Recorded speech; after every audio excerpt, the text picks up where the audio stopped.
बच्चों, last class में हमने डिस्कस किया था how to find out KSP for a particular case of sparingly soluble salt. जैसे हम लेते हैं केएसपी ऑफ Ag2CrO4, ये पूछा गया है क्वेश्चन में। दिया क्या होगा? तुम्हें दिया होगा lambda naught of Ag plus and lambda naught of CrO4 2 minus. ये मोलर कंडक्टेंस दे रखी है एट इनफाइनाइट डाइल्यूशन। क्लियर है बच्चों? यहां से तुम निकाल सकते हो मोलर कंडक्टेंस ऑफ Ag2CrO4 क्या होगी? इट विल बी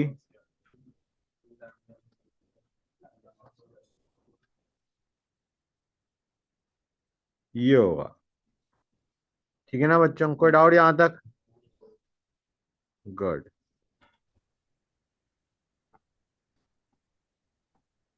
ये है राइट गाइस। 1 सेकेंड बच्चों, मैं लाइन हटाया था। ओके, ये है। तो हमने सबसे पहले निकाला molar conductance eight infinite dilution for the sparingly soluble salt. अब हमें क्वेश्चन में और क्या दे रखा होगा? हमें kappa of saturated Ag2CrO4 solution दे रखा होगा। ठीक है ना बच्चों?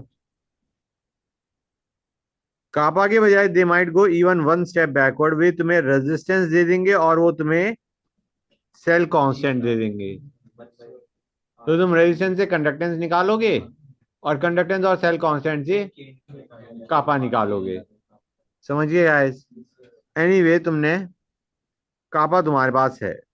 अब तुम कहोगे lambda naught of Ag2CrO4 can be written as kappa into 1000 over x, where x is the solubility of Ag2CrO4 in solution. I mean, this is the concentration of Ag2CrO4 in solution. This x is the concentration of Ag2CrO4 in solution. Clear है यहां तक बच्चों? और तुम्हें यहां पे हमें वैसे लैम्डा एम लेना चाहिए था, लैम्डा नॉट नहीं लेना चाहिए था। लेकिन हम क्या करते हैं, हम लैम्डा एम को लैम्डा नॉट एम अज्यूम कर लेंगे। लैम्डा एम और lambda naught M are almost same, कि जो स्पेरिंगली सॉल्युबल सॉल्ट है वो डिजॉल्व ही बहुत कम है। समझ आ रहा है नहीं आ रहा है बच्चों? So it is a case of infinite dilution only. एक तरीके से the amount dissolve is very less, तो इनफाइनाइट डाइल्यूशन वाला ही केस हो गया। समझ आ रहा है नहीं आ रहा है बच्चों? नहीं तो हमें यहाँ पे एक्चुअली लैम्डा नॉट एम के बजाय लैम्डा एम लेना चाहिए था, लेकिन हम इसे ऑलमोस्ट लैम्डा नॉट एम के अज्यूम बराबर अज्यूम कर लेंगे। एक्स आ गया। अब के एस पी इज इजी, तुम्हें पता है कि ये देगा बच्चों एस माइनस एक्स 2x और के एस पी आ जाएगा 2x का whole square into x which is 4x3। Clear है यहां तक बच्चों? शायद ये क्वेश्चन हमने करा भी था, AGBR का करा था। हाँ, Ag2CrO4 का नहीं, एक्सप्रेशन लिखा होगा। AGBR का तो क्वेश्चन भी करा होगा, 62 और 78 करा है ना बच्चों? अब मैं क्वेश्चन दे रहा हूँ guys. I am giving you another question based on what we have already done before. Conductivity हमें दे रखी है। कंडक्टिविटी मतलब क्या दे रखा है? नॉट मोलर कंडक्टिविटी, कंडक्टिविटी कापा दे रखा है। कंडक्टिविटी ऑफ 0.01028 या 0.01028 molar acetic acid is 4.95 into 10 raised to power minus 5.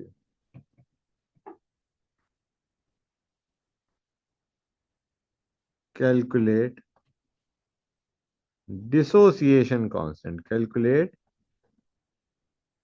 dissociation constant if lambda naught m of acetic acid is 390.5. ये दे रखा है बच्चों।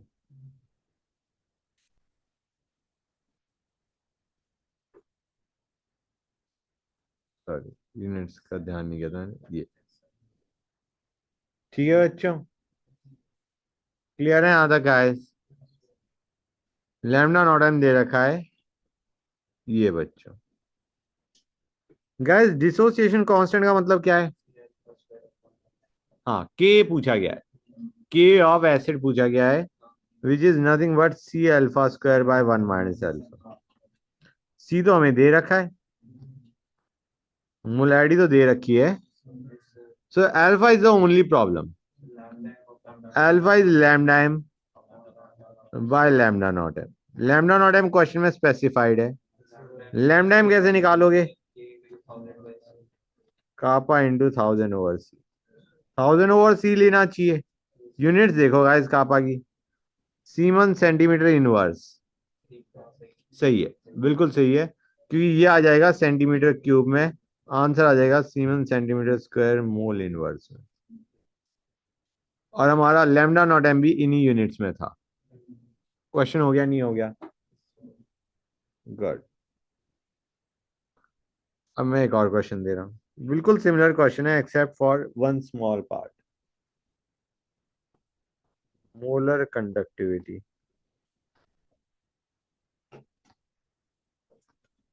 Of acidic acid at infinite dilution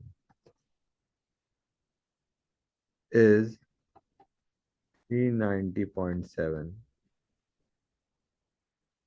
and for 0.1 molar acetic acid is 3.907.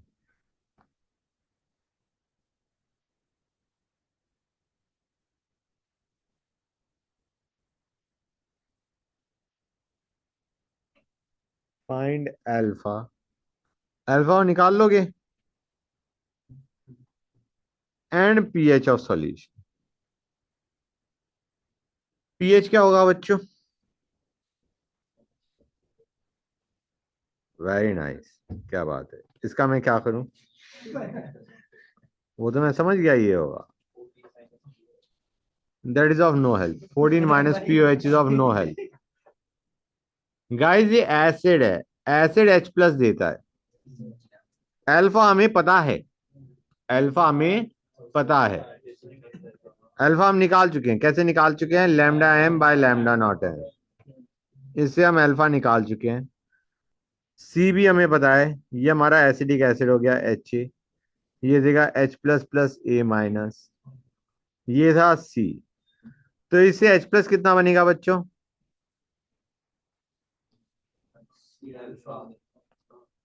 अब सी भी पता है, alpha भी पता है, तो सी अल्फा भी पता है हमें। Concentration of H plus is C alpha. Question हो गया नहीं हो गया? सी क्या था बच्चों? सी और 0.1 मोलर। अल्फा हमने यहां से निकाल लिया, सी अल्फा आ गया, उसका माइनस लॉग लोगे पीएच आ जाएगा। क्लियर हुआ या नहीं हुआ बच्चों? Note it down guys, if you have to note it down.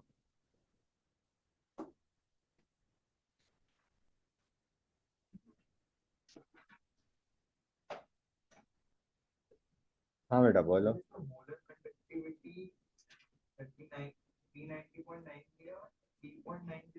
वो इनफाइनाइट डाइल्यूशन पे है, और ये हमारा इस कंसंट्रेशन के लिए हमारा लैम्डा एम दे रखा है।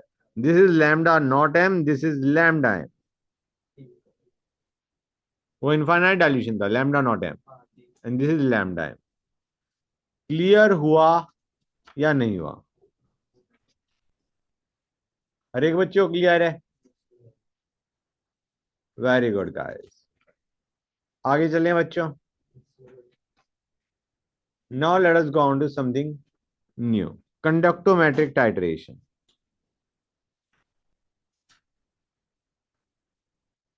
कंडक्टोमेट्रिक टाइट्रेशन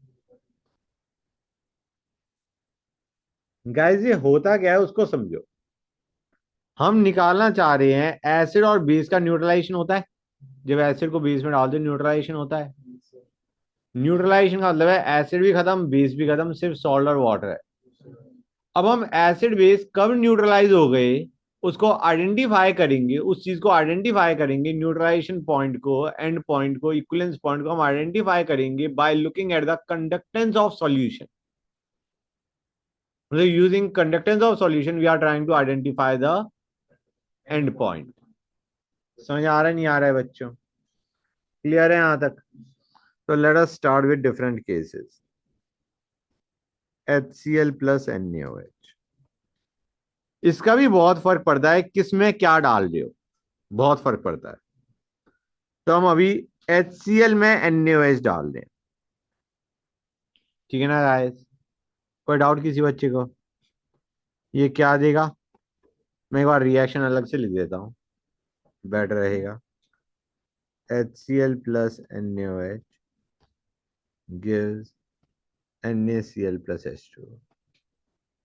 ओके गाइस, पहले हमारे पास क्या था बच्चों? HCl था। अब जैसे जैसे तुम्हारा HCl में NaOH डालते आओगे, क्या होगा बच्चों? ये मत कहना NaOH आ रहा है। HCl में जैसे जैसे NaOH डाल रहे हो, रिएक्शन के बाद आफ्टर रिएक्शन HCl की जगह क्या बनता जा रहा है? NaCl और H2O लेटर से। अब H2O से तो H प्लस और OH माइनस बहुत कम आएगा, कंसंट्रेशन बहुत कम होती है। तो हम ये देख रहे हैं कि पहले HCl था, जैसे जैसे NaOH डालते गए NaCl बनता गया। Instead of HCl you are getting NaCl। HCl is a strong acid, पूरा आयंस की फॉर्म में था H प्लस और Cl minus. NaCl is a salt, it is also completely in the form of ions. मतलब HCl भी ions की form में था, NaCl भी कंप्लीटली आयंस की फॉर्म में। अब रियलाइज करो H प्लस और Cl माइनस की जगह क्या आ रहा है? Na प्लस और Cl माइनस। Cl माइनस दोनों में कॉमन है, भूल जाओ। देखो H प्लस की जगह Na प्लस आ रहा है। कंडक्टेंस H प्लस की बहुत ज्यादा होती है, मैक्सिमम होती है, Na प्लस की कम होती है। तो जैसे जैसे NaOH डालते आ रहे हो, कंडक्टेंस पे क्या इफेक्ट पड़ेगा बच्चों? Correct, conductance will,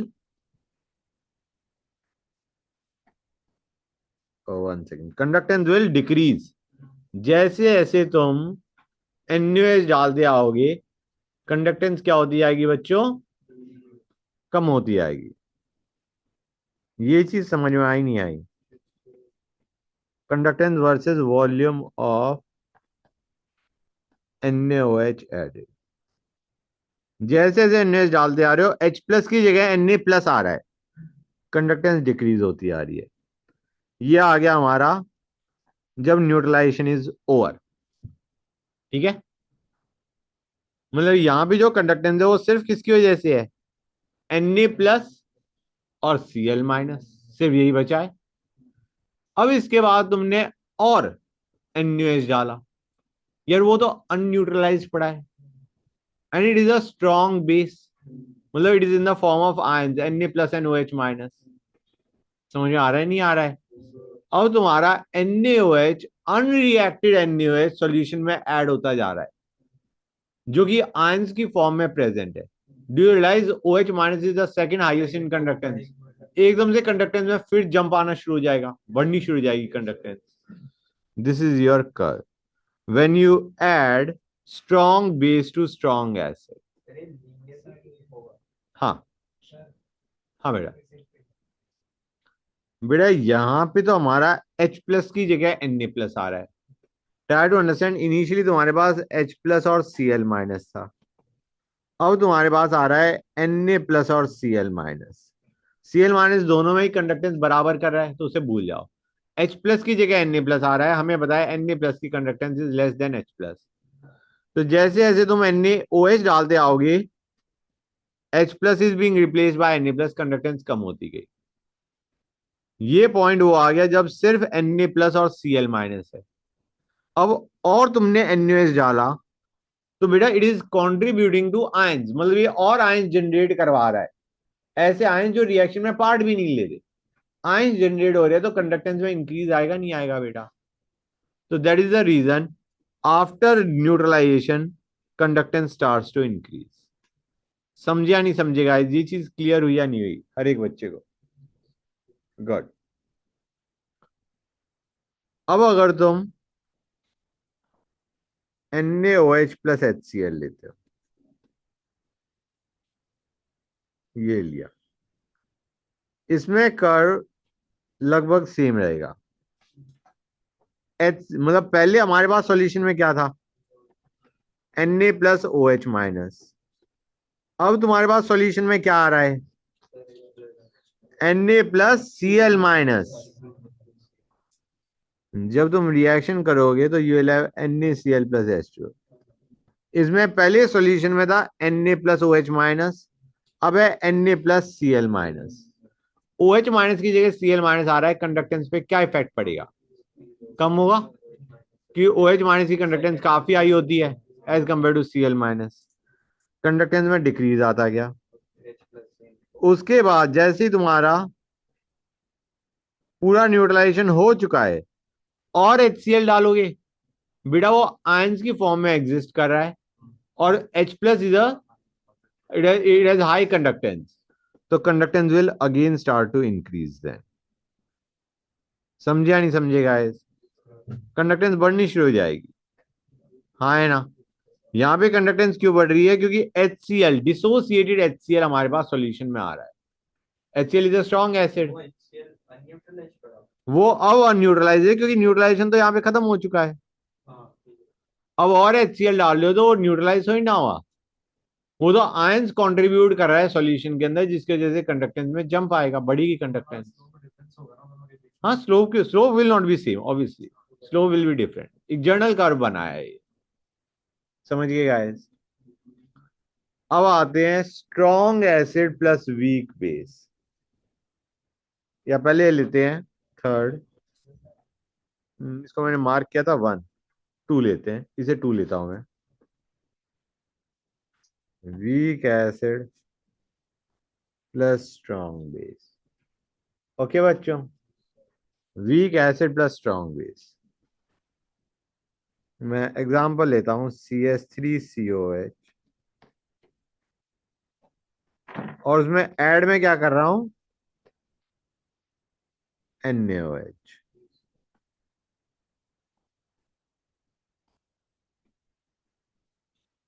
strong base add कर रहा हूं वीक एसिड में, स्ट्रॉन्ग बेस ऐड कर रहा हूं वीक एसिड में।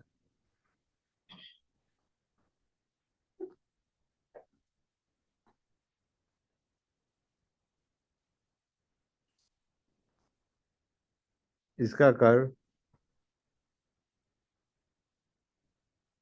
ज्यादा है दर्दनाक। देखो बच्चों, पहली चीज जो एसिडिक एसिड है, that is a weak acid, वो बहुत कम होगी डिसोसिएटेड, लेकिन थोड़ी बहुत तो डिसोसिएटेड है, पूरी नहीं है, थोड़ी बहुत है। जो डिसोसिएटेड है, पहले dissociated CH3COH will react with NaOH, dissociated CH3COH will react with NaOH। मतलब पहले तुम्हारे पास था CH3CO माइनस और H प्लस, अब क्या आएगा? CH3CO माइनस और Na प्लस।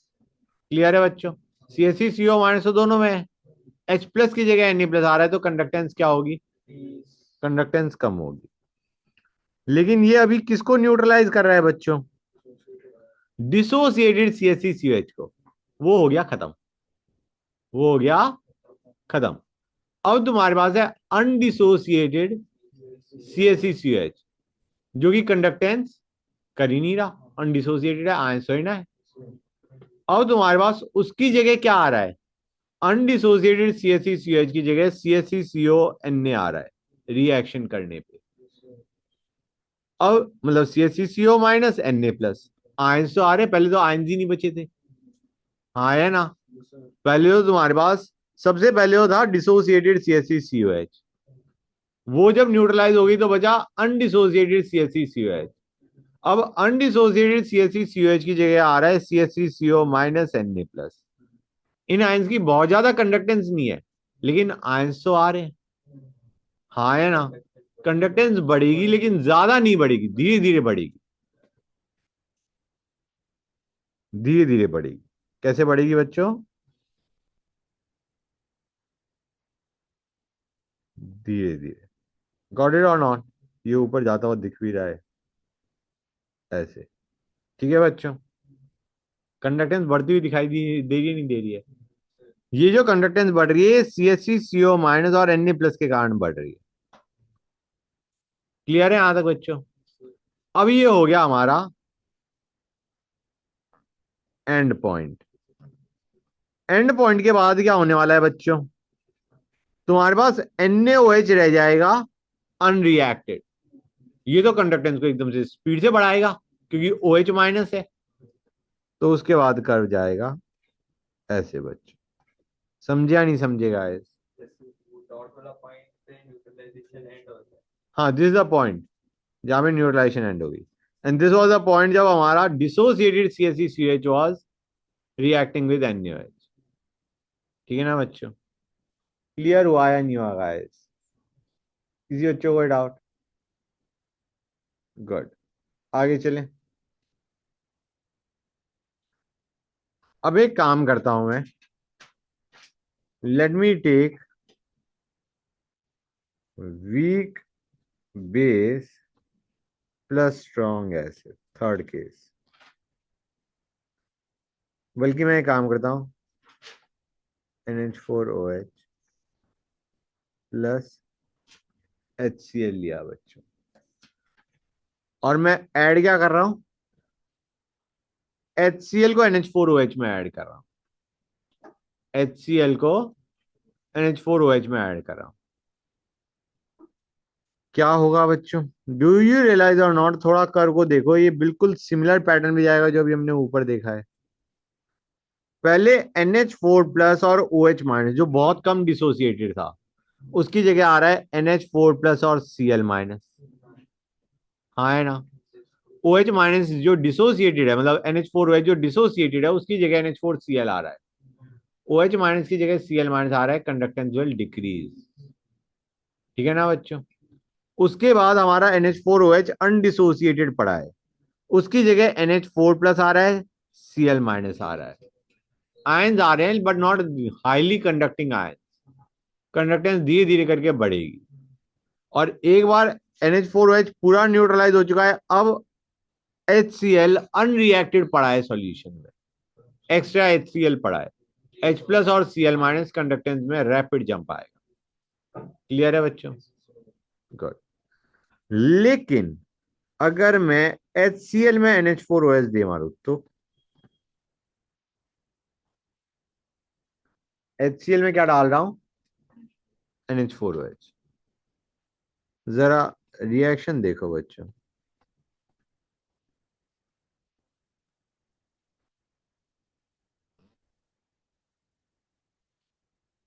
देखते आओ।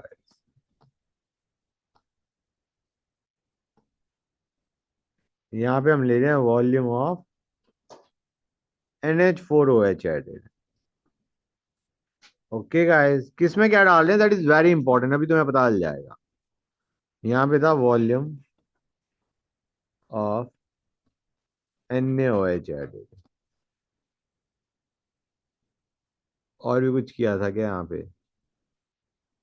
Volume of HCl added. हाँ, coming back to where we were. H+ और Cl माइनस की जगह क्या आ रहा है? HCl तो कम्प्लीटली डिसोसिएटेड है, उसकी जगह आ रहा है NH4+ और Cl माइनस, मतलब H+ की जगह NH4+ आ रहा है। कंडक्टेंस में डिक्रीज आएगा नहीं आएगा? कंडक्टेंस में ये क्या हो गया?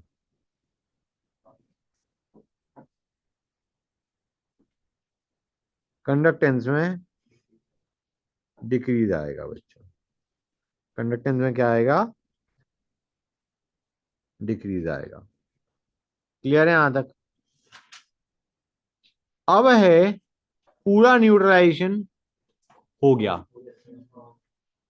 उसके बाद क्या होना चाहिए, उसके बाद NH4OH पड़ा हुआ है सॉल्यूशन में, वो कदा डिसोसिएट ही नहीं हो रहा।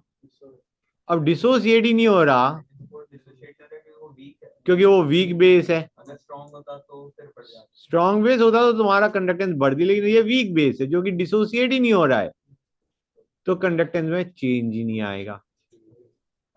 समझ आ रहा है नहीं आ रहा है बच्चों? पहले कंडक्टेंस में डिक्रीज आ रहा है, उसके बाद there be hardly any change in conductance, क्योंकि NH4OH जब एक्स्ट्रा आ गया, न्यूट्रलाइजेशन हो चुका है, एक्स्ट्रा डालोगे तो there be no dissociation, no ions are form, तो कंडक्टेंस में there be no jump, no increase, hardly any increase. ठीक है ना बच्चों? एक चीज मैं और बता दूं, ये कर्व एग्जैक्टली शार्प एज नहीं आता, ये ऐसे आता है। अब ये क्यों आता है उसको समझो, ये why not a sharp edge, मतलब कर्व में जा रहा है, ये क्या जा रहा है, कर्व में जा रहा है। वाई इज दैट, मतलब ऐसा क्यों नहीं हुआ, ऐसे और फिर ऐसे थोड़ा, ये मैंने ऑलमोस्ट इसको स्ट्रेट ही मान लो तुम, इसको तुम स्ट्रेट ही मान लो। ठीक है ना guys? But the point is why was there not a sharp point. Guys जब रिएक्शन पूरी हो चुकी है, न्यूट्रलाइजेशन हो चुकी है, तो क्या बना हुआ है सिर्फ NH4Cl, Cl माइनस तो तुम्हारा हाइड्रोलाइज नहीं होता, NH4+ salt of weak base strong acid, उसमें तुम्हारा स्ट्रॉन्ग एसिड से जो आयन आ रहा है वो तो पानी का रिएक्ट नहीं करेगा, Cl- एज इट इज पड़ा है, लेकिन NH4+ will react with water, and when it reacts with water, what will it give you? NH4+ will react with water to give NH4OH plus H plus, H plus आ रहा है eight equivalence point, जिसकी वजह से conductance में जो dip आ रहा था वो डिप एकदम से, that dip is arrested, in the sense वो रुक गया, जो डिप आ रहा था वो हमारा आते आते रुक गया। समझ आ रहा है नहीं आ रहा है बच्चों? कि एकदम से तुम्हारा H+ आयन जनरेट हो रहा है इक्विवेलेंस पॉइंट पे, जिसके वजह से जो डिप आते रहना चाहिए था वो डिप नहीं आया। समझ आ रहा है नहीं आ रहा है बच्चों? क्लियर हो गई ये चीज? गुड, कर लिया नोट? ये जो H+ आ रहा है इसने डिप को आते, इक्विवेलेंस पॉइंट पे डिप को आने नहीं दिया, उस पर एकदम से थोड़ा जंप आ गया, बढ़ गई, थोड़ी कंडक्टेंस बढ़ गई। समझ आ रहा है नहीं आ रहा है बच्चों? यही चीज होगी जब तुम स्ट्रॉन्ग एसिड के अंदर, स्ट्रॉन्ग बेस के अंदर वीक एसिड डालोगे। स्ट्रॉन्ग बेस लो NaOH, के अंदर वीक एसिड डाल दो, similar kind of curve will be observe. समझ आ रहा है नहीं आ रहा है बच्चों? Similar kind of curve will be observe. CH3COH को हमने डाला किसके अंदर बच्चों, NaOH के अंदर। पहले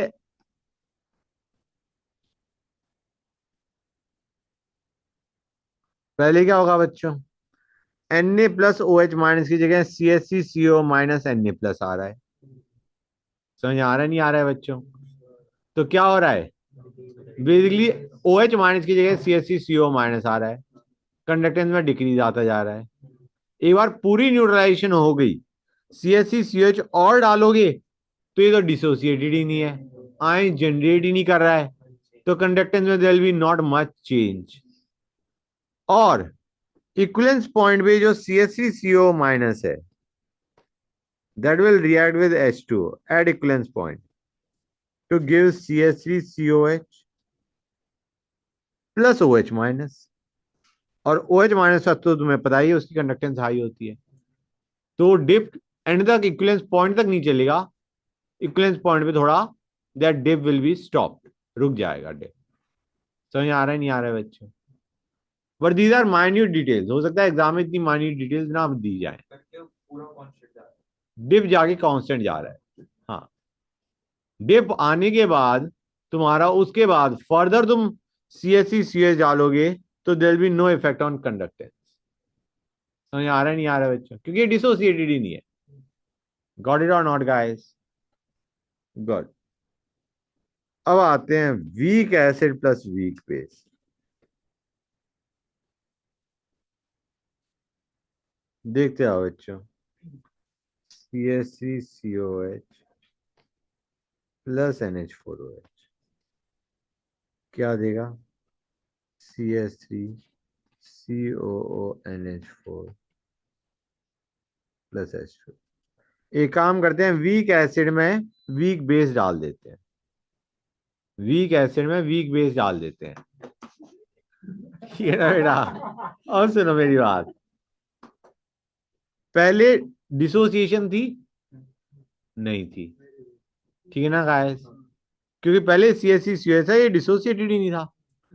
उसकी जगह ये आ रहा है, आयंस है, नॉट हाईली कंडक्टिंग आयंस, तो कंडक्टेंस में इंक्रीज आएगा, माइल्ड इंक्रीज आएगा। जैसे जैसे NH4OH डालते आओगे कंडक्टेंस में इंक्रीज आना शुरू हो जाएगा, माइल्ड इंक्रीज, धीरे धीरे इंक्रीज आ रहा है। क्यों? क्योंकि वीक एसिड की जगह, जो कि डिसोसिएटेड ही नहीं था, उसकी जगह तुम्हारे पास आयंस तो आ रहे हैं अब। ठीक है ना बच्चों? ये तो डिसोसिएटेड ही नहीं था ये वाला CSCCOH। अब उसकी जगह ऐसे आयंस आ रहे हैं जो कि डिसोसिएटेड है, मतलब जो आयंस आ रहे हैं basically, instead of non electrolyte you are getting electrolyte, जिससे जो आयन जनरेट कर रहा है। समझिया नहीं समझेगा? तो इसकी वजह से डू यू रियलाइज और नॉट, कंडक्टेंस बढ़ेगी, लेकिन धीरे धीरे बढ़ेगी।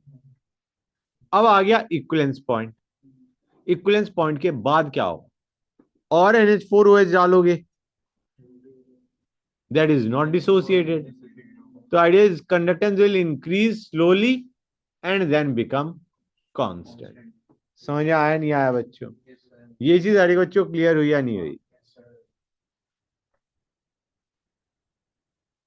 Conductance increase slowly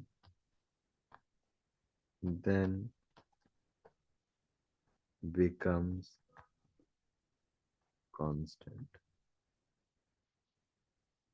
becomes constant after neutralization। और धीरे धीरे कंडक्टेंस क्यों इंक्रीज हो रही थी? क्योंकि अनडिसोसिएटेड एसिड की जगह you are getting ions, not highly conducting ions but ions. ठीक है ना बच्चों? यहां तक कोई डाउट? अब अगर मैं दो एसिड लेता हूं और उसकी स्ट्रॉन्ग बेस के साथ रिएक्शन करवाता हूं तो क्या होगा? बच्चों तुम्हें याद होगा, हमने एक आयनिक इक्विलिब्रियम में भी पढ़ा था कि जब तुम रिएक्शन करवाते हो स्ट्रॉन्ग बेस की, तो सबसे पहले वीक एसिड याद करते हो, स्ट्रॉन्ग एसिड याद करते हो? जब तुम्हें पीएच ऑफ सॉल्यूशन पूछा जाता है तो तुम क्या करते हो? You first reacted with strong acid. Strong acid अगर बची रहे, मैं एग्जांपल लेके बताता हूं, ये 10 है, ये 5 है, ये लिया सपोजिंग मैंने 2। पहले ये बताओ, चलो आयनिक इक्विलिब्रियम का रिकैप हो जाएगा। इसमें पीएच क्या होगा? ये मोल मान के चल रहा हूं फॉर द टाइम। हम कहेंगे स्ट्रॉन्ग एसिड है, वीक एसिड को इग्नोर कर दो, स्ट्रॉन्ग एसिड से ही सारे H+ आ रहे हैं, मतलब पीएच किससे निकलेगा बच्चों? HCl से। अब मैंने उसमें NaOH डाला 2, अब स्ट्रॉन्ग एसिड कितना बच गया? 8। तो अब तुम्हारे पास स्ट्रॉन्ग एसिड 8 बचा है, वीक एसिड 5 बचा है। Again you got strong acid, weak acid को इग्नोर कर सकते हो, स्ट्रॉन्ग एसिड जिसके 8 मोल है उसके हिसाब से पीएच निकाल लो। पहले पीएच निकाला था तुमने 10 के हिसाब से, अब तुम पीएच निकाल लो 8 के हिसाब से। अब तुमने ले लिया ये 10, HCl पूरा खत्म हो चुका है, CSCCOH बचा है, पूरा ही बचा है, तो क्या होगा बच्चों? CaCO ही बचा है। नॉर्मल उसका जो वीक एसिड का फॉर्मूला होता है half PK minus log C, मतलब नॉर्मल जो एसिड के x square by C minus x equal to K करते थे ना गाइस। नॉर्मल वीक एसिड का जो पीएच निकालते थे उससे H प्लस आयन कंसेंट्रेशन आ जाएगी या पीएच आ जाएगा नॉर्मल वीक एसिड से। अब मैंने ले लिया 10 के बजाय 12। ये तो पूरा खत्म हो चुका है। अब इसके साथ ये रिएक्ट करेगा, क्या बनेगा बच्चों? ये 3 बचेगा और ये सॉल्ट बनाएगा, CH3CONA बनाएगा। अब कितना बनाएगा बेटा? टोटल 15 था, 15 में से नहीं नहीं 12 में से 10 खत्म हो के कितना बचा बेटा? मैं बताता हूँ। ये 2 बच गया, ये खत्म हो गया। अब ये जब इसके साथ ऐड करेगा ये 3 बचेगा और CH3CONA कितना बनेगा? CH3CONA कितना बनेगा? 2 बनेगा। जब 5 इसको इसके 2 के साथ ऐड करोगी तो CH3COH 3 बचेगा और CH3CONA 2 बनेगा। तो तुम्हारे पास है weak acid and it's salt. क्या बनाएगा बच्चों ये? Acidic buffer. समझ आ रहा है नहीं आ रहा है बच्चों? क्लियर होता है जा रहा है नहीं होता जा रहा है? अब तुमने एक काम किया, तुमने कहा यार 15 ही ले लो। 15 ले लिया तो क्या हो गया? एसिड भी खत्म, वीक एसिड भी खत्म, स्ट्रॉन्ग एसिड भी खत्म। अब तुम्हारे पास सिर्फ सॉल्ट बचा है CH3CONA। कितना बचा है CH3CONA? 5। You have got a salt of weak acid strong base. It is a case of hydrolysis of salts. उसका फॉर्मूला लगेगा। और अगर मैंने 15 के बजाय ले लिया 17 तो हम कहेंगे सारी एसिड खत्म हो चुकी है। अब तुम्हारे पास स्ट्रॉन्ग बेस कितना बचा है? 2। तो बेस का नॉर्मली जो OH माइनस आयन कंसेंट्रेशन से पीएच निकालो, पीएच निकालो। पूरा क्लियर हो गया नहीं हो गया? क्वेश्चन को कैसे करते हैं हर एक को क्लियर है?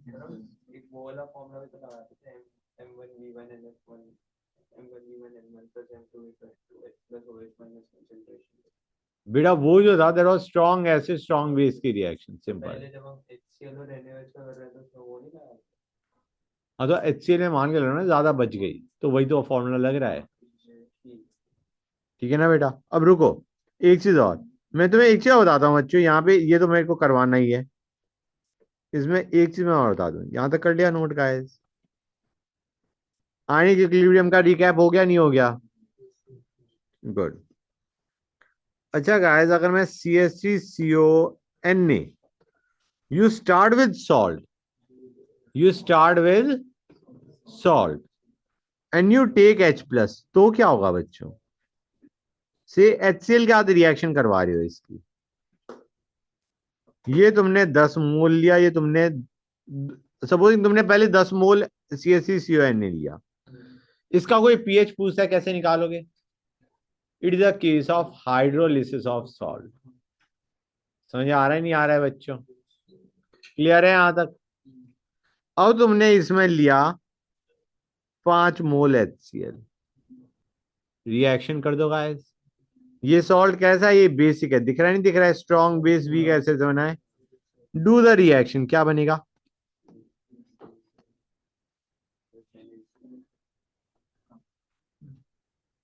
Just tell me guys, CH3COH कितना बचेगा? बनेगा 5 बनेगा। और क्या बचेगा? You will get a acidic buffer. समझ आ रहा है नहीं आ रहा है बच्चों? अब तुमने ले लिया 10। 1 सेकेंड, ये मिट गया। अब तुमने ले लिया 10, क्या होगा बच्चों? You will be left with just CH3COH and NaCl। अच्छा NaCl को मैं इग्नोर क्यों कर रहा हूँ? क्योंकि it is a salt of strong acid strong base, ये हाइड्रोलाइज होता ही नहीं। तो तुम्हारे पास सिर्फ 10 CH3COH बचेगा। ये भी खत्म, ये भी खत्म। एसिड का नॉर्मल तुम पीएच निकाल सकते हो। और मैंने HCl अब ले लिया 15, भाई 5 ये बचा 5 ये बना, 5 ये बना, इसको इग्नोर कर दो। वीक एसिड स्ट्रॉन्ग एसिड, ये स्ट्रॉन्ग एसिड ये वीक एसिड। स्ट्रॉन्ग एसिड के हिसाब से पीएच निकाल लो। समझे या नहीं समझे गाइस? सारा क्लियर हो गया? रिकैप हो गया आयनिक इक्विलिब्रियम का, सॉल्ट्स को छोड़ के, स्पेंगली सॉल्युबल सॉल्ट्स को छोड़ के। तो एनीवे एनएच डाल रहा हूं मैं। आइडिया भींगे मैंने इतनी मेहनत क्यों करी थी, क्योंकि मैं तुम्हें ये बताना चाह रहा था कि पहले स्ट्रॉन्ग एसिड के साथ रिएक्शन करवाओगे फिर वीक एसिड के साथ कराओगे। That was the whole point of my going through ionic equilibrium. Guys मैं माइनर डिटेल्स को स्किप कर रहा हूं, ठीक है ना गाइस? पहले HCl था, उसकी जगह क्या आ रहा है? NaCl। कंडक्टेंस डिक्रीज हो रही है, हो रही है। दिस इज द पॉइंट जब पूरा HCl is neutralized by NaOH।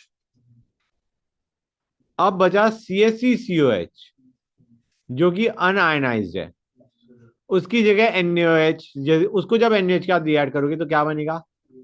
CSeCONa। Ions आ रहे हैं but not to conducting, ions आ रहे हैं बट नॉट टू कंडक्टिंग। धीरे धीरे इंक्रीज आएगा।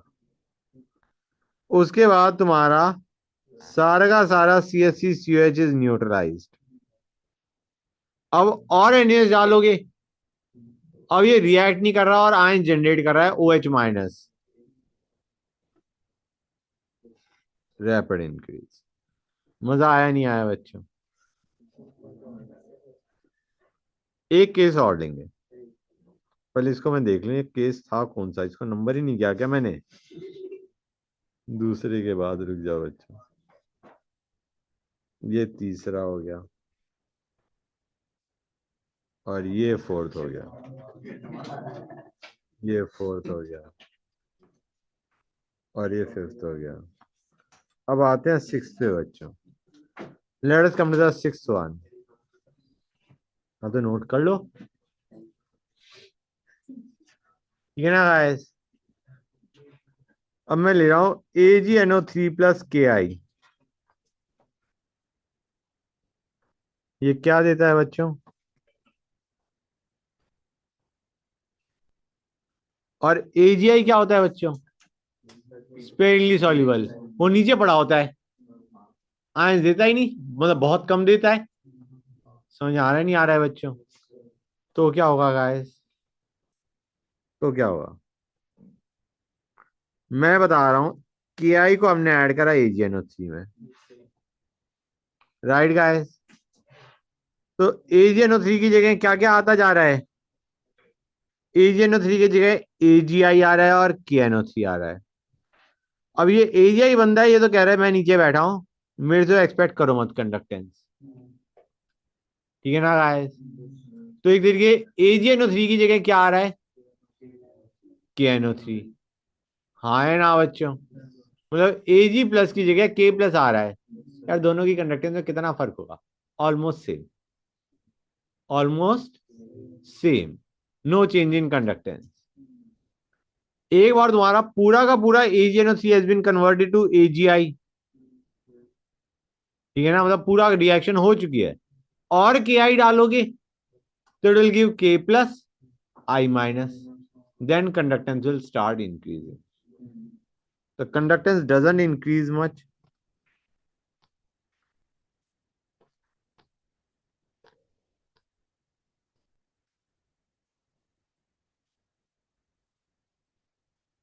Then increases slowly after all AgNO3 has reacted. समझे या नहीं समझे गाइस? मजा आ गया? हाँ बोलो। हाँ बेटा NaOH ऐड करे थे ऊपर वाले में to that mixture of acids, to the mixture of acids we are adding NaOH। समझे या नहीं समझे गाइस? हर एक बच्चों क्लियर हुआ है नहीं हुआ? Very good. We are done with electrochemistry. We are done with electrochemistry. अच्छा, इलेक्ट्रोकेमिस्ट्री हमारा खत्म हो गया है एटलीस्ट.